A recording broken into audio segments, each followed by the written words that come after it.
Transerp alterou a grade de horário de algumas linhas e alega que não houve exclusão de nenhuma. Mas, na prática, os usuários foram prejudicados. Eles reclamam que o número de ônibus foi reduzido e estão tendo de esperar mais tempo nos pontos.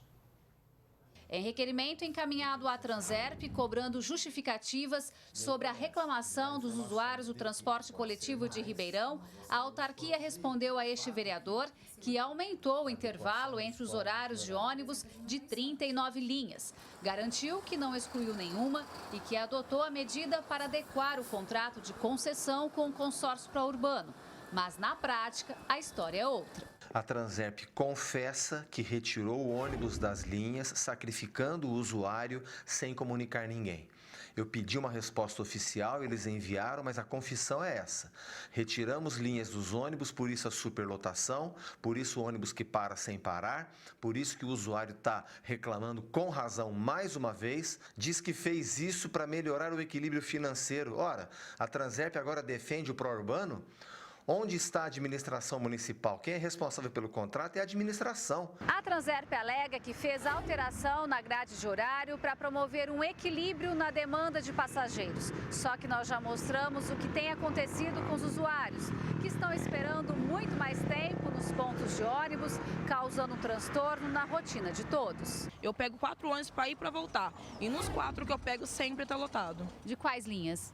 Vila Carvalho e Jardim Independência. O preço da passagem aumentou e eles tirou os ônibus. Tá ficando cada vez pior. A gente paga caro e outra, a gente já paga adiantado, né? E eles passam só atrasado e ainda é desse jeito ainda. Nós ouvimos mais passageiros mês passado em pontos de ônibus de diferentes bairros de Ribeirão, como Jardim Jandaia, Simeone, Quintino e Centro. E a reclamação foi a mesma em todos os locais. Estão tirando os ônibus, porque o certo são 4 ônibus na linha. Eles só estão deixando 2 ônibus na linha. Um vai para o centro e o outro vem para o bairro. De uns 2 meses para cá, o Manicec está insuportável. Eu pego ônibus desde os 11 anos e nunca tive tanta dificuldade. Agora está vindo muito lotado. Você trabalha o dia todo, não tem um lugar para você sentar e está muito lotado mesmo. O Recreio das Acácias, o Vila Carvalho, que eu pego todo dia, de segunda a sábado. A impressão que dá é que se tira ônibus, tanto centro-bairro como bairro-centro. Eu acho que isso é insuportável, o povo não merece isso. Eu penso que o transporte ele tem que pensar o dia todo e cumprir todos os horários. Economicamente falando, José Rita Moreira explica que equilíbrio de contrato é possível desde que não prejudique os consumidores. E ele ainda destaca que se uma parceria com o poder público não é lucrativa, o empresário não continua. O serviço urbano, sim, é lucrativo, ele existe para isso. O empresário entra nesse negócio para ter lucro, tá? Indiscutivelmente. E esse lucro ele é combinado com o poder concedente. E está havendo um desequilíbrio disso. Eu acho que está faltando carros na rua, eu acho que talvez as linhas que foram retiradas não eram aquelas de maior movimento, por isso que a população percebe, ainda sente o problema. Então, é fundamental se reverter isso, sempre privilegiando a qualidade do serviço prestado, porque se o usuário estiver satisfeito, tudo isso seria secundário. O Ministério Público teve conhecimento do fato por meio da nossa reportagem e disse que tomará as devidas providências. Se está tendo prejuízo para o usuário, obviamente que isso é ilegal e isso principalmente é lamentável. E a gente, como pessoas de bem, nós temos que, obviamente, que discordar desse tipo de conduta. Diante desse novo problema, é provável que a gente tenha que ingressar com uma terceira ação questionando exatamente isso. Só que a demora, nesse caso, obviamente, que pode render no futuro prejuízo também para essas pessoas, porque uma hora vai ser julgado e aí a gente vai ter que liquidar esses prejuízos todos. E nós podemos cogitar, inclusive, de prejuízo por dano moral coletivo causado à população de Ribeirão Preto. O promotor fala em terceira ação porque ele já ingressou com 2 contra a Prefeitura e o consórcio pró-urbano. Uma em 2016, que pede o cumprimento de 22 itens do contrato, e outra em 2017, que proíbe qualquer reajuste da tarifa enquanto o convênio não for cumprido integralmente. Ambas tramitam na Justiça. A primeira ação objetiva é isso, garantir ao usuário aquilo que foi prometido no contrato. A tarifa do contrato ela é calculada segundo a planilha de custo. E esses custos estavam previstos na planilha. Portanto, a administração e o consórcio não podem se omitir agora. E, em segundo lugar, como esses itens não foram cumpridos e como os custos oneraram a tarifa, a segunda ação pede o quê? A proibição de qualquer tipo de reajuste enquanto não cumprir integralmente o contrato. Nos últimos dias, houve uma decisão da Justiça, em segunda instância, de outra ação contra o reajuste da tarifa, que decidiu pela nulidade do aumento concedido em 2018. Declarou no acórdão que o aumento de 2018 foi ilegal e abusivo. Portanto, podemos agir imediatamente, é o que vamos fazer, para anular inclusive o aumento desse ano.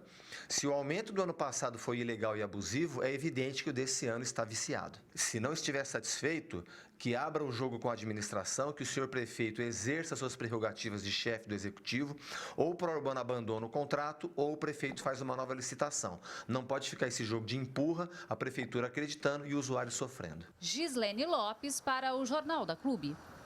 O consórcio Prourbano informou que as reduções nas linhas foram somente em partidas pontuais e que não foi diminuído o número de veículos.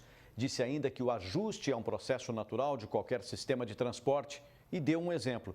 Falou que o bairro Cristo Redentor, que surgiu há menos de um ano, iniciou com 3 coletivos e hoje a linha conta com 12 ônibus. Finalizou dizendo que é um processo normal de migração de passageiros para determinados bairros e de adequação na quantidade de veículos. Agora, ao vivo, a Thaís Mantoni traz mais informações. Thaís? Pois é, Pulse, o usuário é quem não pode ficar prejudicado nessa relação. E sobre esse assunto eu vou conversar agora com Ademar Padrão, que é advogado e atua como especialista em trânsito. Doutor, a Transerp fala em equilíbrio para o contrato de transporte. Tem como equilibrar a qualidade desse jeito? Boa tarde. Boa tarde, Thaís. Boa tarde a todos que assistem ao Jornal da Clube. Eu lembro primeiro o seguinte, o transporte público coletivo é um serviço essencial e ele está na mão do poder público, ou seja, é a prefeitura que presta o serviço. Ela contrata, no caso, um grupo de empresas que prestam o serviço mediante a colocação dos ônibus, que são os carros, chamados os ônibus, e as linhas que a prefeitura, através de um estudo, impõe que seja atendido porque existe uma demanda. Bom, para equilibrar o contrato, nessa situação, diminuindo o atendimento ao usuário, tem que comprovar que não existe demanda, ou seja, menos pessoas estão procurando o transporte coletivo. E eu não acredito que é o que acontece, porque os depoimentos colhidos em todas as mídias que eu assisti comprovam que a demanda ainda é grande e tem menos ônibus prestando serviço. Então, não tem como falar de equilíbrio, a não ser se pensarmos em manter o lucro. Aí sim fica justificado. Porém, isso não é o interesse público essencial. O interesse público essencial é o transporte, é a atividade dada para o usuário. Nessa relação do transporte em Ribeirão Preto, a Transerp fala em equilíbrio econômico, o Ministério Público em descumprimento de obrigação do contrato e a Justiça já considerou ilegal o aumento da tarifa de 2018. O que a gente pode dizer sobre isso? Bem, primeiramente é fácil observar que está judicializada a questão. Então, quer dizer que não consegue mais o cumprimento espontâneo entre a Prefeitura e o consórcio. É necessário o Ministério Público participar, é necessário a Justiça decidir. E isso demonstra claramente que está acontecendo um desencontro daquilo que está no contrato para aquilo que está na rua. E a voz que deveria ser ouvida e mantida pela população está em último plano. E eu entendo que, se continuar assim, muito provavelmente nós vamos ter problemas seríssimos em pouco espaço de tempo e isso vai levar a um prejuízo maior. Lembro só no final, a questão do transporte não pode misturar com o trânsito. Hoje eu percebo que o Transerp se vale das questões do trânsito para tentar justificar que vai melhorar a qualidade. E não é o que acontece nem o que vai acontecer. Vai levar desconforto para toda a população, não só para o usuário do ônibus.